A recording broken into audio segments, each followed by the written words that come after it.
From Atlanta, Georgia, welcome to Fearfully and Wonderfully Me, a podcast for women on leadership and life skills with Rhea Story. Rhea shares powerful life and leadership principles, helping you maximize your potential and become the woman God created you to be. Hello, everyone. Welcome to today's episode, which is the third of a series of episodes based on my new book, Achieve, Maximize Your Potential with 7 Keys to Unlock Success and Significance. And today's episode is on humility. Now, humility is one of the things that often stand in the way of us reaching our potential, because humility is often the difference between confidence and arrogance. And when we see someone who has confidence, we're inspired by that person, we're influenced by that person. But when we see someone or meet someone that has arrogance, we resent that person.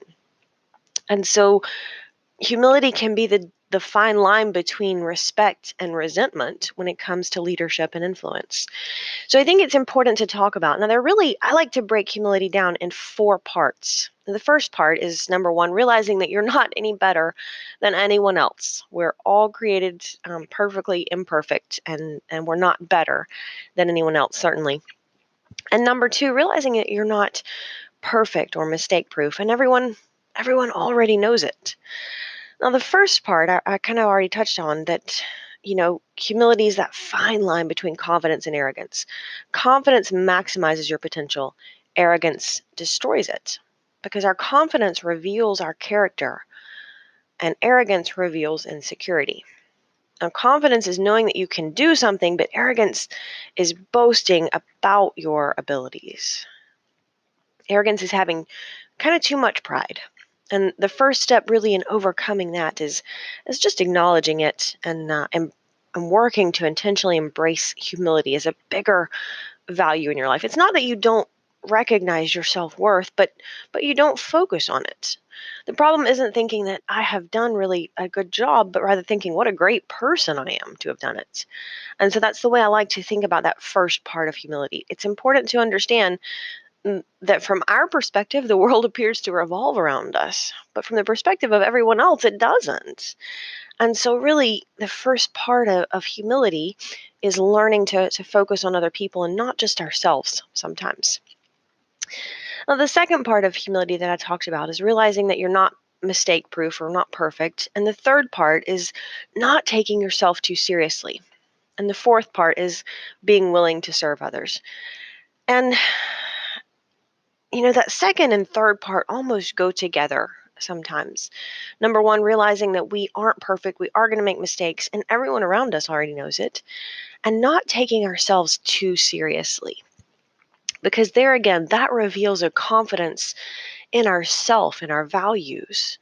And it also gives us the security to try something and make a mistake, and the failure or the mistake doesn't define us. It means that we have the confidence to try something even if we do fail. And sometimes we will fail, because failure is part of learning. Having that kind of humility allows us to be teachable. We're open to being taught. And it means we don't take ourselves too seriously. Life expands when we realize that perfection isn't attainable, and we are going to make mistakes.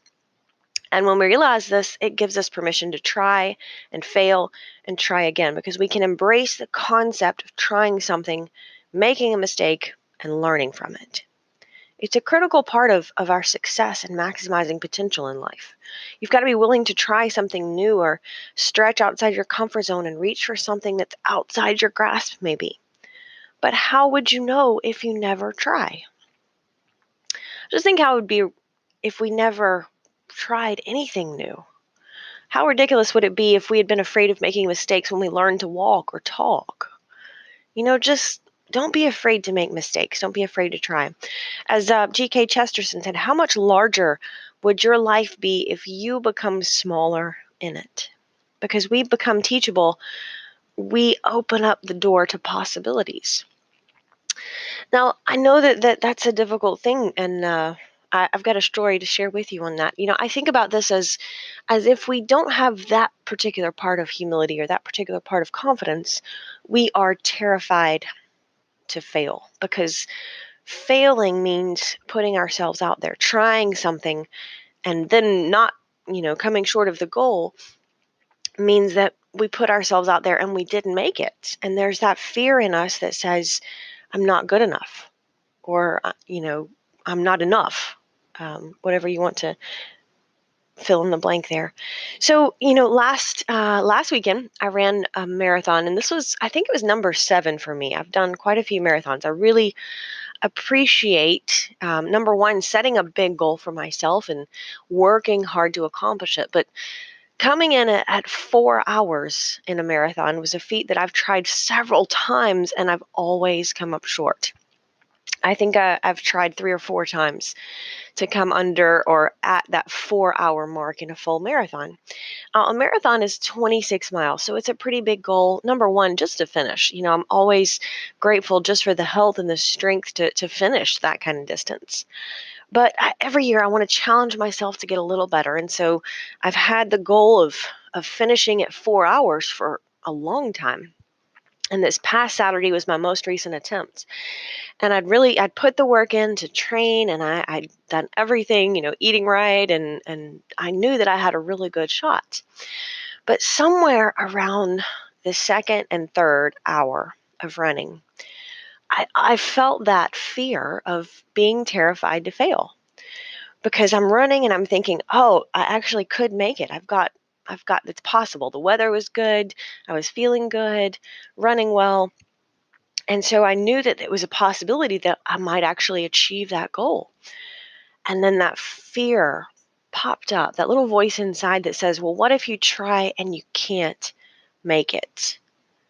And then there was that temptation almost immediately to say, well, what excuses can I find for not trying this time? Because what if I try my hardest, my best, and I come up short yet again? And I had to push that fear, that insecurity down and say, you know what? I'm not going to be terrified to fail. I'm going to try. I'm going to give it my best. I'm going to try. I'm not going to take any excuses that I could create in myself and not put myself out there for this goal. I've worked too hard for it. But I think a lot of times we feel that temptation that says, I'm afraid to try something and give it my best, because what if my best isn't good enough? And having the right balance of humility means we know that sometimes we are going to make mistakes, or we are going to give our best and we're going to come up short of a goal. But that's okay, because that's how we learn to get stronger and better the next time. And it's a huge part of humility, is having that confidence to say, I'm not too wrapped up in myself, or I don't take myself so seriously that I have to be perfect, because none of us are perfect. None of us are perfect. And, the last part of humility there, being willing to serve others, I don't need that needs a whole lot of explaining. We've heard it called servant leadership, or impactful leadership. Mike loves to call it high impact leadership. But it's being willing to go the second mile for someone. I love to say that going the second mile isn't second rate. It's first class. And most of us already know when we put others first, we get far more than they do. But we have to be willing to be humble enough to put somebody else first. Douglas Lawson said, we exist temporarily through what we take, but we live forever through what we give. Some people struggle with the concept of being selfless in their ability or their willingness to serve others, because they expect other people around them to serve them. And serving others isn't about being a servant. It's simply about having that perspective of helping others. It's about serving others while leading and influencing them. Because when we reach out, when we help somebody, when we serve somebody, we're increasing our influence with others.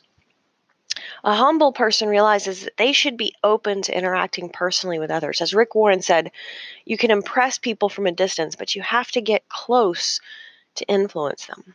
And being humble is just as much about being reachable and approachable as it is being willing to learn or willing to try and make a mistake. We've got to be open to people in order to be able to build relationships with them.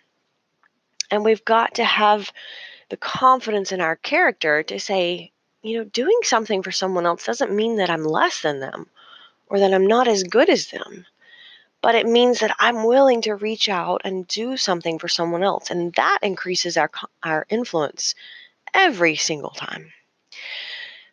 William Ward said, we must be silent before we can listen. We must listen before we can learn. We must learn before we can prepare. And we must prepare before we can serve. We must serve before we can lead. And I really love that because it talks about having a heart to help others and a heart to serve is one of the foundational concepts of being able to influence someone. Because when I do something for someone else, I'm building a deposit into that emotional bank account. I think I've talked about that before, where that interaction increases my positive influence with that person. And that allows me to have more influence. Until next time. Start increasing your influence and maximizing your potential with Ria's audiobooks. Available at audible.com, amazon.com, and iBooks. Please visit riastory.com to learn about Ria's books, resources, speaking, and training programs. Thanks for listening.